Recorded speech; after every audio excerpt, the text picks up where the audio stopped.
What is up, Gundam Meisters and Innovators? I am just a simple new type, and in this episode, we are diving into the manga Mobile Suit Gundam 00F. This manga takes place during the events of Season 1 of Gundam 00. We meet the Trinity Team, who are a part of Celestial Being and help the Ptolemaeus crew while hiding in the shadows. Our hero, Fawn, is a Celestial Being who is also a slave. Let's not waste any time and let's dive into this. Aolia Schimberg makes Celestial Being known to the world with the sole mission of eliminating war. Echo Kalori is watching Exia make itself known as it takes care of Patrick Colasar's enact. He wishes he could be the pilot of that Gundam. Shal Acoustica, the commander, tells them to watch the Ptolemaeus team as their fates are tied to them. The Trinity Team. Fawn scoffs at Aolia's ideas, claiming that ideals can't change things. He is handcuffed because he is a slave. More on that soon. He thinks that Celestial Being's first impression is quite strong, but the higher-ups didn't spend their money wisely. Shal says that he and Echo are Gundam Meisters, so why does he have so much hate towards Aolia's words of peace? He thinks that peace won't be achieved, but he is interested in changing the world with the Gundam. Shal doesn't care as long as he does his job. When Shal was younger, she was scouted to be a part of Celestial Being. She created the Trinity Team with permission of Veda. Their purpose is to support Celestial Being. She gets new mission orders from Veda. They are to attack HRL troops deployed in the CS-35 area. Fawn is to launch in the Estrella, but he bluntly says he will launch in the Pluton. This triggers a memory from Shal's past, as she also piloted this second-generation Gundam. Fawn gets real close to Shal and says that she seems to have a strong connection with that unit. Fawn asks Hanayo to ask Veda if he could use the mobile suit. Hanayo was a former Gundam Meister and Innovator who put herself in a Hado. What? Veda doesn't have a problem so long as they complete the mission. He gets into Pluton with Hanayo. The GNY-44 Gundam Pluton is the fourth Gundam of the second-generation Gundams, and developed off of O Gundam. It is also made in the colony Krung Thep. Data collected in the Gundam Pluton are used in creating the Gundam Artemis, Gundam Natalie, and Gundam Virtue. This unit contains a core fighter in its cockpit. However, despite its name, it has no weapons and is used mainly for escaping. Other weapons include a Aegean beam rifle, a Aegean beam saber, a Aegean shield, a Aegean field, and a dock for Hanayo, which connects to Veda. Once he is confirmed locked in the cockpit, his handcuffs come off. He does something he has been wanting to do for a while. Yeah, he's been wanting to scratch that for some time. He launches Celestial Being's intervention, and with it the world, who is stuck in a zero-sum arms race, begins fighting back against the Gundams. HRL utilized super soldiers, AEU strengthened their PMC, and the Union formed an investigation squad. Setsuna engages in battle with Graham Acker. Fereshte analyzes Exia's battle data. Echo complains about Fawn handling that data. Something about saying Fawn handling that data sounds dirty. He says, "You snooze, you lose." Fawn says that the custom flag sacrificed firepower for attack speed in an attempt to set Exia off balance. He says it only needs one shot because it won't have time for a second shot. The stronger the output of the linear rifle, the longer it takes to charge up. Echo wonders how he figured out the velocity. Did he just do physics in his head? Fawn says it is so obvious, you idiot. He really says he never averts his eyes and he could see everything. Echo says it could go twice the speed of a normal flag and to not underestimate it. Fawn goes on and says that Exia went underwater and the flag didn't follow. It probably has very little fuel and paper-thin armor. Shal comes in with a new mission. Fawn and Echo both fight over who will be the pilot, but Shal gives it to Fawn. He will be piloting the Gundam Sadalsud Type F. The GNY-00F Gundam Sadalsud Type F is a variant of the original Sadalsud and has improved sensor capabilities. This is a good intelligence gathering unit, but doesn't hold up to the other Gundams. We will also see in the future that the Trans Am is built into this unit, like the original. We will also see a Aegean Tau replica of this machine. Weapons include a Aegean beam saber, a revolver bazooka which uses physical rounds, the same Aegean sniper rifle used by Gundam Dynamis, a Veda dock for Hanayo, and optical camouflage. This mobile suit has a mask to hide its identity as a Gundam. Also, to hide its identity, it limits the amount of GM particles it has. This is why it can't hold up to the Gundams. As Lock-On heads out on a mission, so too does Fawn. His mission is to support Dynames. The Pillar of Heaven is their main focal point. This is a test for Dynames' sniping underwater capabilities. Veda foresees that enemy forces might oppose this operation. That is where Fereshte comes in. Lock-On begins sniping, but he misses. Hado tells him that the enemy is spreading a concentrated jamming substance. He can't fire. Underwater is Fawn. He uses his giant forehead sensor to sense the enemies nearby. He becomes Lock-On's eyes and ears. Hanayo patches into Veda and relays his sensor data, and then forwards that data onto Lock-On's Hado. Dynames can shoot again. Lock-On is able to complete the mission, and thus Fawn is able to complete his. In Azadistan, Fawn is taking out a recon ship when Shaw calls in regards to a new mission that just came in from Veda. He is in the Astraea Type F with the sensor mask. More on this unit next time. Alejandro and the UN assisted Marina in helping her nation acquire power, but conservatives oppose the reformists' views and don't want help from outside forces. Veda predicts that a third party is getting involved and purposefully rushing conflict. As the world turns to solar power, the Middle East still relies on fossil fuels. In 2307, there are ways to take care of carbon dioxide, but this costs money, which is something the Middle East doesn't have. Azadistan, being the first to adopt solar power, will set a precedent and show that solar power is cheaper. However, people will want to keep those fossil fuels the primary power source in the Middle East. People will always fight change. This mission, the team will use Gundam 00F Type F. The Gundam 00F Type F is the upgraded version of the Abulhu and is a transformable mobile suit that could switch between MS form and flight form even mid-flight. The MS form has AMBAC capabilities as well as aerodynamic controls that are not possible in flight form. The Gundam head is typically hidden so the team could lay low on missions. This unit is equipped with GN Vulcans, a GN Beam Saber, a GN Beam Rifle, a GN Hand Missile unit also found on Kidios, and an optional tail unit. One part of the GN drive is the solar furnace, which converts GN particles for use. The Fereshte team only has one, so only one could go out at a time even though they have 4 Gundams and 2 pilots. Fawn tells Echo that it means he will never pilot a Gundam. Echo says that isn't true. Shell comes over and tells them that Fawn will once again be the pilot for this mission. That is when they meet with Wang and Hong Long. Remember, they are agents for Celestial Being who functions as guides financially and intel-wise. Virtue and Kidios will be focusing on their mission at the L4 point. Fereshte team is to assist Exia and Dynames. As Dynames launches, so too does Fawn. They head to Azadistan to begin their attack. A missile barrage comes towards the city. Dynames snipes some missiles, but it isn't enough. Fawn is disappointed and Lock-On. 2 Union flags heads towards the direction of the missile launch, while a flag custom heads towards Dynames. Fawn goes to help with the 2 regular flags. He thinks if Lock-On can't handle 1 flag, he doesn't deserve to be a part of Celestial Being. The 2 flags are piloted by Daryl and Howard, who are chasing an enact piloted by Ali. Fawn shoots past the 2 flags and engages with Ali. He is even able to do the Graham special, which I am sure the Gundam Meisters could achieve way before Graham. Fawn says that he knows his voice. His mission was simply to see who the third party causing chaos was, and he now knows it is the mercenary Ali. Fawn seems to know him. He doesn't engage as he thinks that keeping Ali alive would be more interesting. Wang is informed that Ali has access to mobile suits. They also know that Setsuna is from Krugis and must know Ali personally. Fawn leaves it to Setsuna to handle. Later, the Fereshte team watches on as Exia makes his appearance in Azadistan to hand over Rashmati to Marina. Echo thinks this is a bad idea, but Fawn believes that Setsuna is doing this to change the world. Even though he and Fawn are trying in different ways, they still have a similar goal. Fawn doesn't seem to want to be a Gundam though. Fawn is in the Taklamaklan desert, circling around watching Setsuna fight Ali in the Gristle mobile armor. Fawn wants to help him out, but he is told by Hanayo to remain on standby. Later, the team is informed of the joint venture by all 3 nations.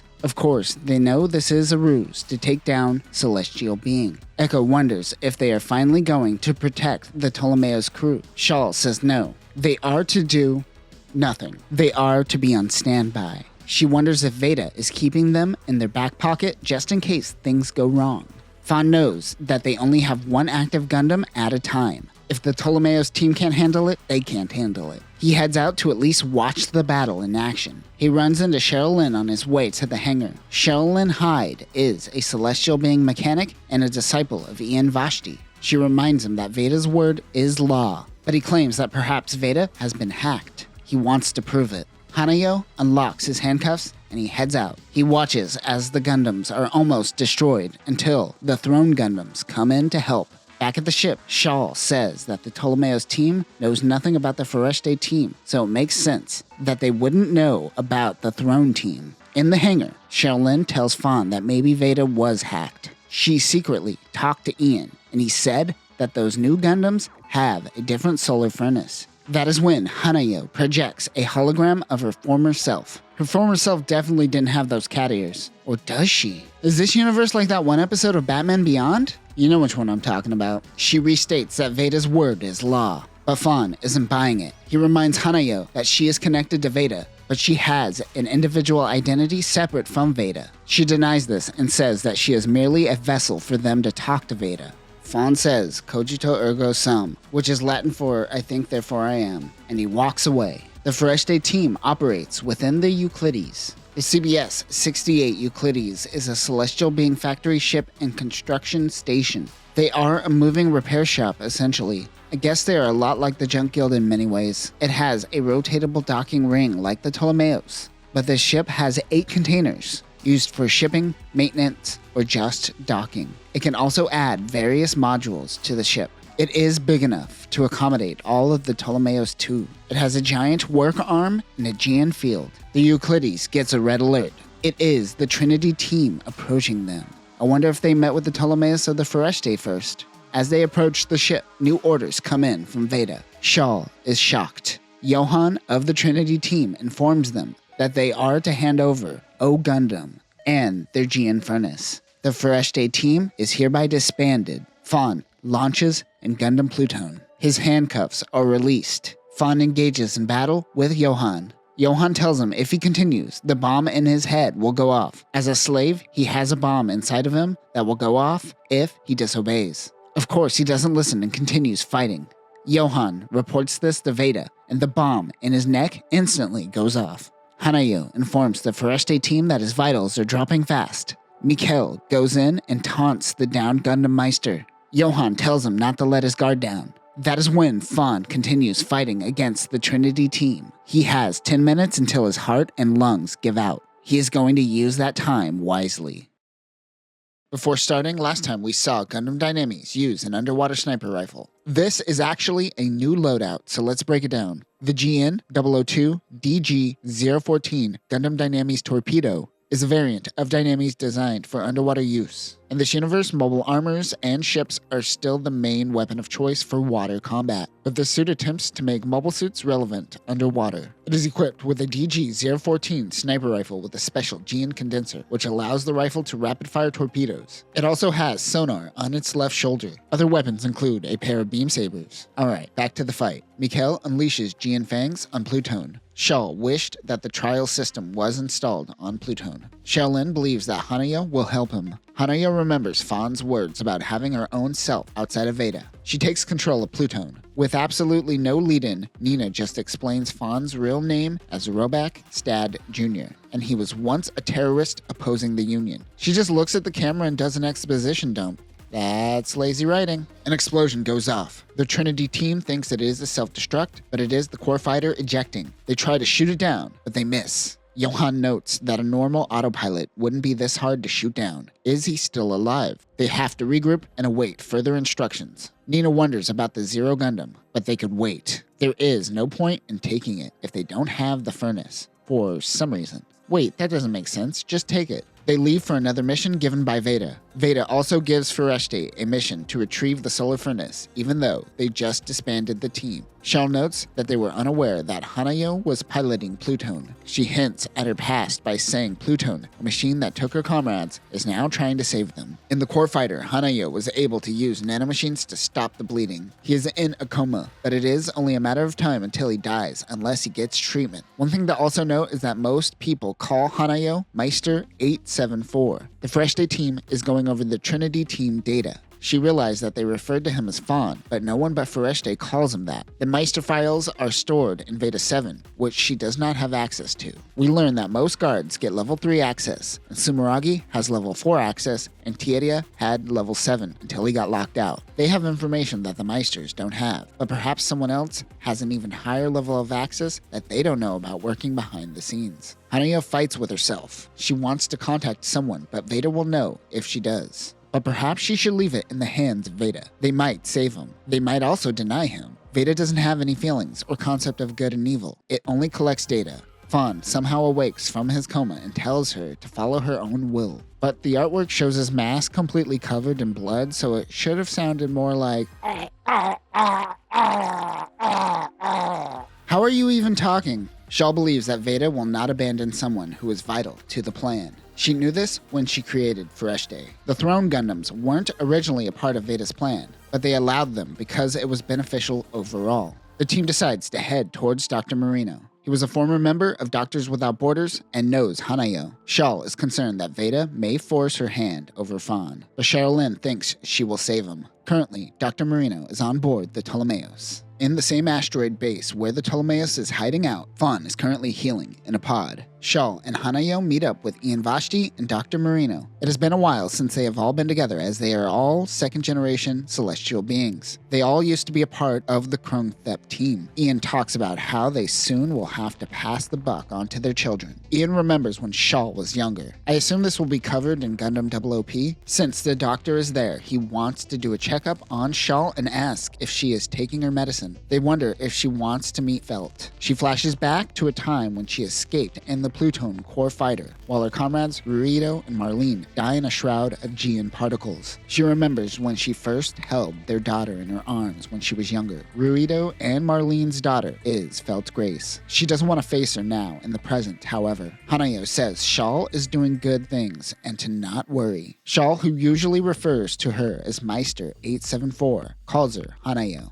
Bonding. Fawn begins the healing process, and while he heals, the Trinity Team begins attacking citizens and causing chaos. Setsuna engaged with the new celestial beings while the UN got a hold of their own Gean drive equipped with mobile suits. Shaw and Echo are trying to figure out who the mole in celestial being is. Gean drives aren't made in a day. Each part was manufactured throughout the world and passed off as construction workers. But every nation's top spies should be trying to solve this as well. How is this kept so tight-lipped? That is when the alarms go off in Fawn's room. They rush over to see that Fawn is awake. He is extremely hungry from being in a coma for what I assume is about 6-ish weeks. Episodes 17 to 21 of Gundam 00 played out while he was in a coma. Hanayo updates him on what happened while he was out. She also set off the alarm because it was the fastest way to get everyone's attention. He knows that someone betraying Celestial Being was always a part of Aolia's plan from the beginning. All of this was a plan to unite the world through the destruction of the Gundam. Essentially, Gean particle technology was always supposed to be given to the people. Sherilyn says the Estrella is good to go, and she also copied all of the Ptolemaeus data as they will lose Veda support soon. Fawn and Hanayo launches in Estrella Type F. The GNY 001F Estrella Gundam Type F is the upgraded version of the Estrella. This takes battle data from the 3rd generation Gundams and applies it to 2nd generation Gundams to create something new and makes an older mobile suit on equal ground with modern machines. Like most Type F Gundams, it has a mask to hide its identity and uses limited Gean particles to stay off the radar. This machine allows easy access to change out the Gean drive, which is necessary for the Foreshte team. Weapons include a Gean beam rifle, which can be attached to the forearm or used in hand, a Gean beam saber,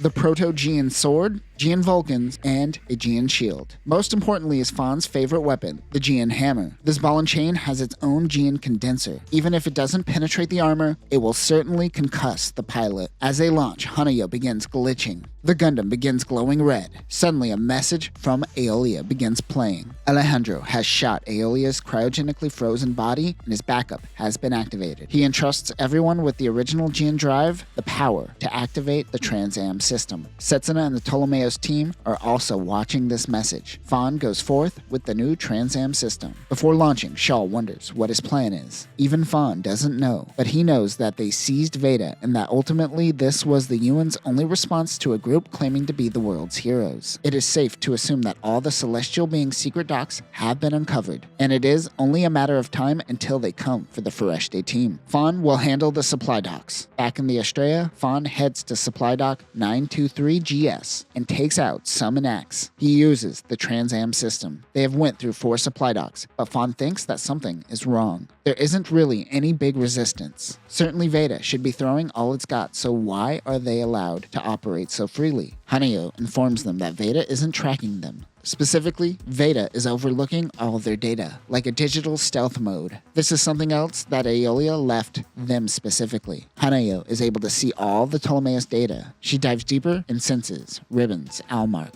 She says that celestial being has been destroyed. Fawn and Hanayo go out to the wreckage of the battle and find themselves a Gean drive from one of the Jinx mobile suits. Hanayo wonders if they should help the Ptolemaeus team. Fawn thinks they should be able to clean up their own mess. He runs into a Jinx with a living pilot and decides, I'm going to kick it. He then stumbles onto Tieria and the barely noticeable Gundam Natalie. He has ejected his Gean drive from his mobile suit. Hanayo feels that Tieria has lost his connection to Veda and wants to help, but their mission is done here. AD 2308, celestial being is defeated and the world is now united. In Paris, a man named Hixar Fermi is walking through the city when he passes by the news expositing that PM forces were trying to attain their independence in this new hegemon, but were taken out by Jinxes. A young girl named Hayana, who resembles Hanayo, is following Hixar. PMC is struggling to hold out and wonders what their next move should be. Laughing at the team is Fawn Spark. Post-war, he has run off to troll mercs. They think that he is a celestial being since he has a Gundam. He tells them that he's more of a freelancer. The army is destroyed by the UN. Fawn and Hanayo head out in the 00F. She wonders what that was all about. Fawn says that he wanted to see the changing world with his own eyes. Post-destruction of celestial being, Shawl is feeling a little lost. She is upgrading the Gundams based on Fawn's word and wonders if he sees something that she doesn't. Now that the battle is over, they have acquired 2 solar furnaces. Echo asks Hanayo where Fawn is, but Shawl tells him to get away from her. It isn't Hanayo. It is Hayana. She gets into the Gundam 00F cockpit. Hixar joins her. They are confused as only Meisters should be able to access the Gundams. That is when Fawn busts through the hangar door. One thing to note is that Hixar looks like a better groomed version of Fawn, and Hanayo and Hayana look identical. So we got ourselves a same versus same battle on our hands.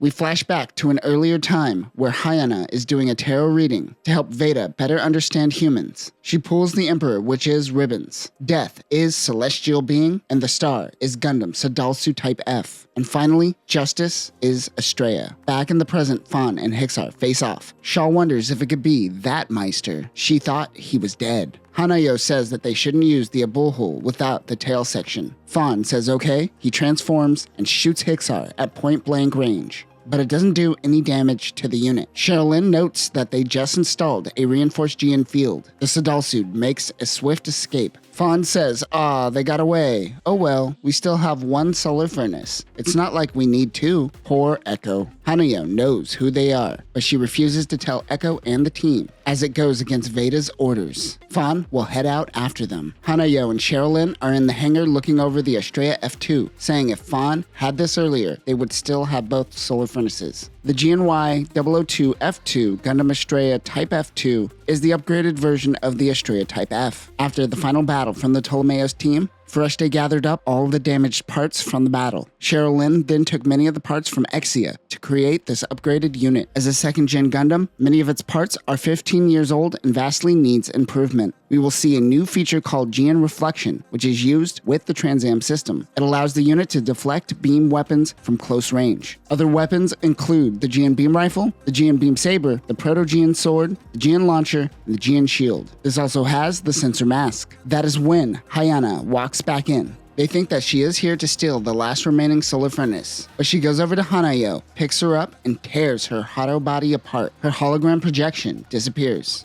Fawn goes to the HRL orbital elevator to find Hixar waiting at the spaceport. Hayana thinks about the Estrella as well, but she decides not to as Hixar is in the dark about what she is doing. Shaw walks in pointing a gun at her and asks her if her comrade is Hixar Fermi. Hayana realizes that she is a second-generation Meister and reminds Shaw that she got her entire team killed. Echo tries to help but fails horribly. She says that terrorism is about to take place in HRL. The HRL orbital elevator is home to the greatest surveillance network for the world. They currently notice something suspicious in the area. As Fawn talks to Hixar, security approaches them. They scan the two to find that they have no identities. That is all the confirmation Fawn needed to know that Hixar is indeed a celestial being, as celestial beings don't exist on paper at least. The two laugh, but Fawn instantly runs toward a group of suited men and chokes one out. He yells, "I got you, you terrorist son of a bitch." Hixar is impressed he figured it out, but it is too late. An explosion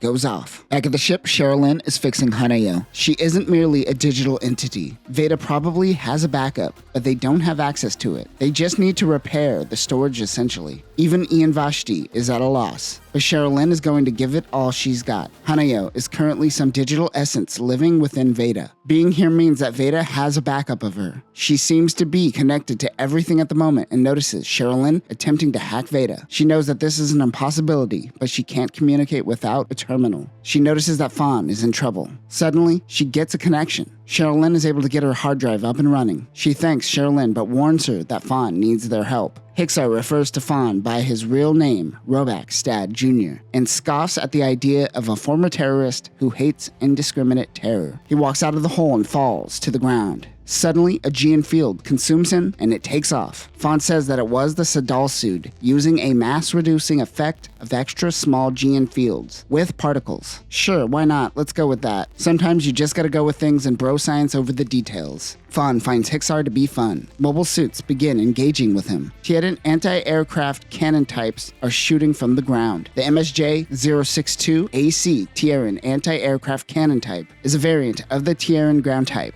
Before the time of the Gundam, the Union and the AEU focused more on aerial units, while the HRL focused on ground types, like the anti-aircraft cannon type. These units were created to mainly defend the orbital elevator. It has a quadruple 155mm by 50 caliber rapid-fire anti-air cannon on its head and 4 4-tube anti-air missile launchers. Other weapons include a 60mm Vulcan gun, a 30mm machine gun, and a shield. Hayana is talking to Hixar, but he isn't listening. He heads back to the tower and fires missiles towards Fawn before heading underwater. Fawn, being the psychopath that he is, laughs at the explosion while taking some heavy damage. During Fawn and Hixar's conversation, he says that his goal is to observe, decide, and act. Outside of the explosion, Hixar was just supposed to observe, but Fawn was able to get him to act. Hayana has a dream about penetrating herself. You heard what I said. She wakes up and realizes that Hanayo is still alive inside of Veda and wants to complete her job. Hixar comes to check on her. He tells her that she now has a purpose in life. He says that he is envious, as living a life for Veda will always feel like a never-ending job. But with purpose, one can truly be free. Hixar still has Fawn on his mind. The next day, the two head to Midwestern Africa. Hayana is struggling to handle the heat. They stand out like a sore thumb to the locals. As they walk through the city, they run into Fawn once again. The AEU's elevator is in Africa. After they disbanded and joined the UN with the rest of the world, the area around the elevator became rife with poverty and terrorism. There is an anti-UN movement at large, even though they have been trying to provide food to the people. Fawn begins eating the saddest-looking piece of corn, but he'd rather eat that than the processed food the UN provides to the people. Hayana wonders why these people need saving. Even Veda thinks there is nothing they could do here. Fawn reminds him that Veda isn't an absolute. Hixar says if he goes against Veda, then the Ptolemaeus team, if they are still alive, will most likely come for him. But Fawn doesn't seem to care. Sherilyn passes out working hard on Hanayo. Shaw tells her that they will get her back to normal. She wonders if Hanayo remembers Hixar. She didn't think that he was still alive and thinks back to her old team. While UN forces are fighting against Hixar, he begins to wonder about his purpose as they were dragged into anti-UN fighting. Fawn has surpassed Veda's expectations and starts to have self-doubt.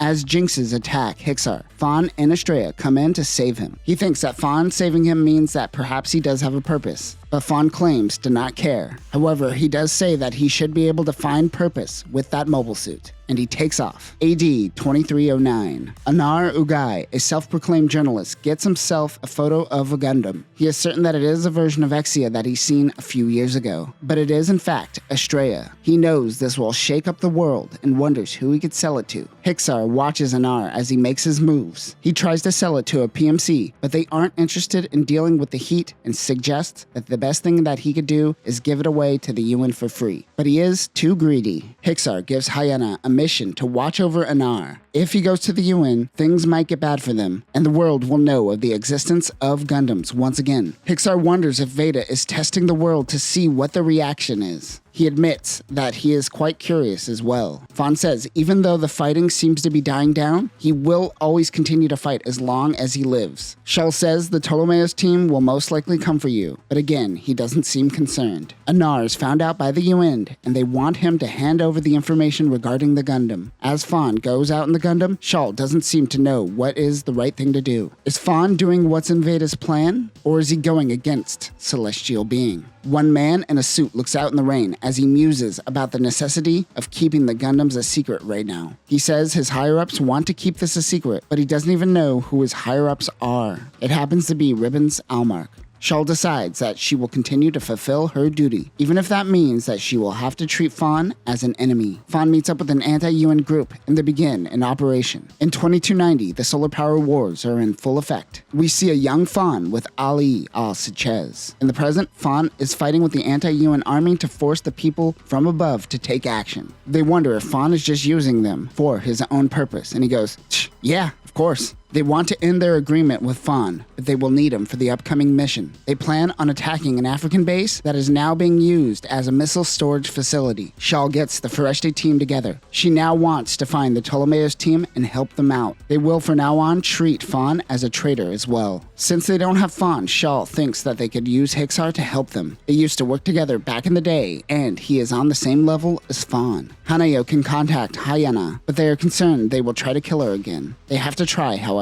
The anti-UN team engages in battle, but they notice Jinxes are joining as well. However, these are new. These are the Jinx 2. The GNX 607T Jinx 2 is the successor to the Jinx and technically retrofits of the original Jinx units. It also incorporates the data from the advanced Jinx, and it has hardpoints to mount add-ons. This unit also miniaturizes the generators. The Jinx 2 is a base for variants to be developed, such as the Jinx 2 cannon and the Jinx 2 sword. Weapons include a GN beam rifle, a GN shield, a GN beam saber, and a pair of GN claws. Fawn is excited. Meanwhile, Shaw welcomes Hixar to the Trinity team.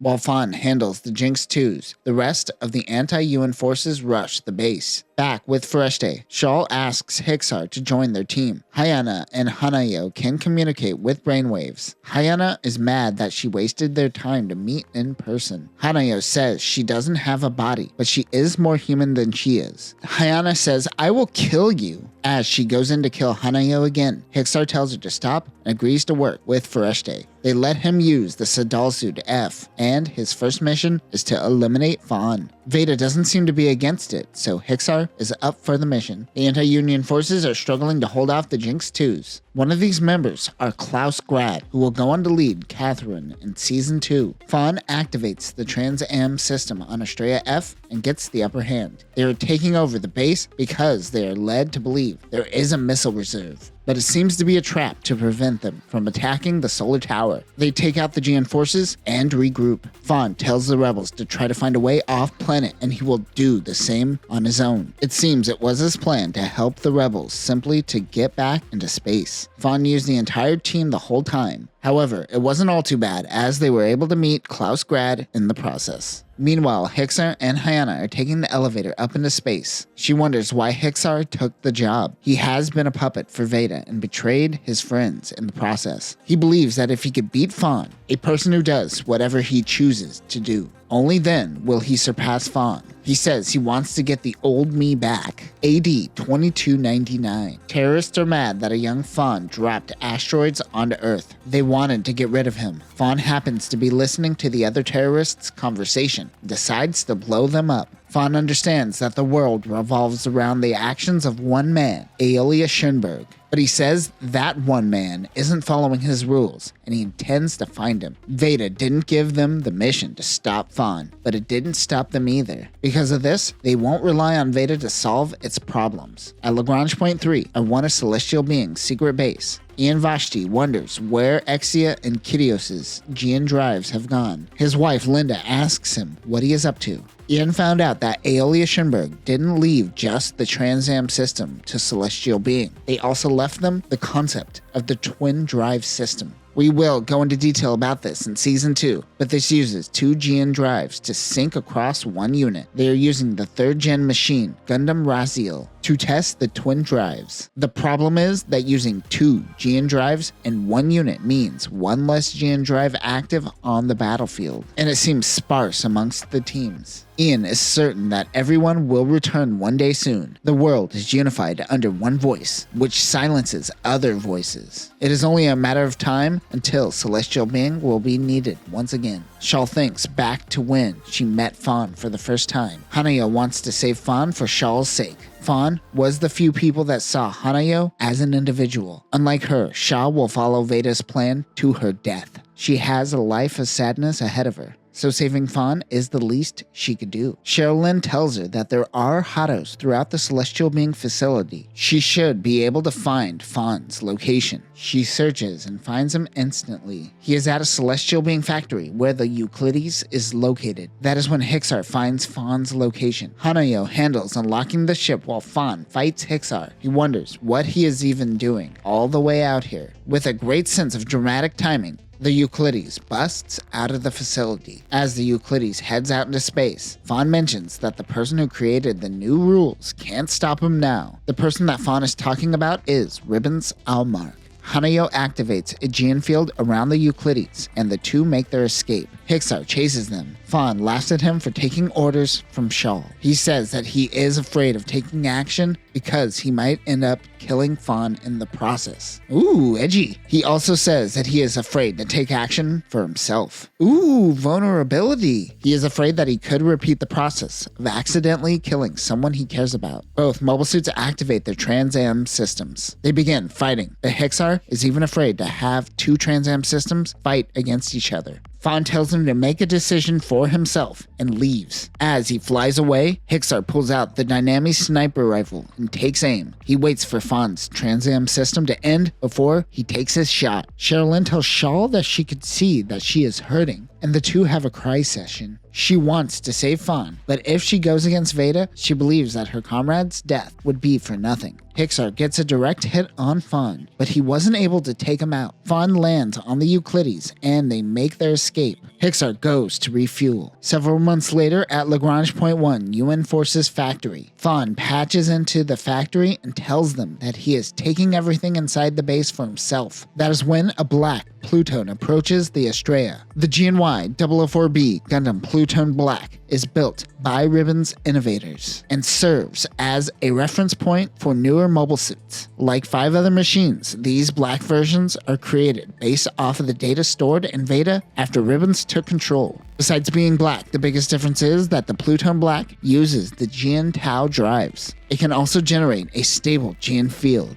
Besides that, it is identical to the original version. Weapons include a Gean beam rifle, a Gean beam saber, and a Gean shield. Fawn has a feeling this is one of the people who still has direct access to Veda. This is who he was looking for. He begins attacking Pluton Black, but the unit doesn't fight back. The pilot says that he is not here to fight, but requests permission to land on his ship. He lands and meets with Fawn. This is Bring Stability. Bring Stability? Are you kidding me with these names, man? Hanayo can tell that he is a combat innovate, much like Tieria. Fawn thinks that they are after intel regarding Shaw, but he is merely here to deliver this unit and help him out. He can care less about internal struggles. He tells him that he is an innovator. Fawn allows him to help out. Hixar gives his report to Foreste, and they continue their hunt. Hayana asks again why he must help Foreste, and he says he must stop Fawn. This conversation is getting exhausting, and he seems to have some codependency with Veda, and thinks of Fawn as the savior that can break him free from his shackles. Yeah, I got it the first time.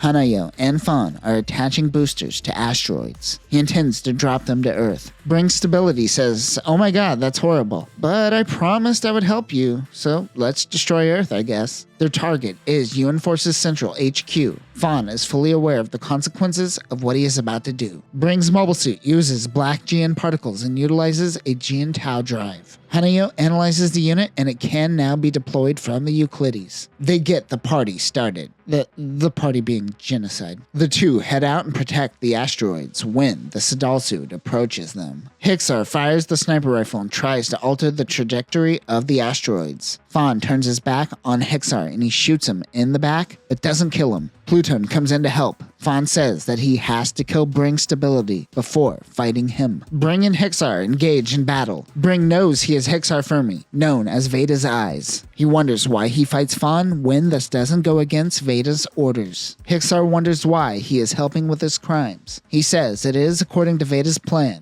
He tells Hixar that innovators are designed to carry out the true plan and that they have surpassed humanity. He too can become an innovator. He says there is no reason for innovators to fight one another. They could have killed him at any moment, but he plays a vital role, so he might as well work with them. But Bring Stability is dead set on fighting. Meanwhile, Regina Regetta wonders why Ribbons doesn't stop this fighting. Also, Ribbons is wearing one of those tops, with the whole design to show off a woman's cleavage, but he ain't got nothing to work with. I guess he's showing off a little collarbone though. That's something. Regina says that an attack will just strengthen the military and increase authoritarian power and create some sort of watch party with absolute oversight. It's a Gundam classic. He says that their target is UNHQ at the orbital elevator, and certainly they would have some defensive systems in place. Movements happen at the elevator, and Regina thinks his predictions are correct. The Baikal-class ship launches and defends the elevator.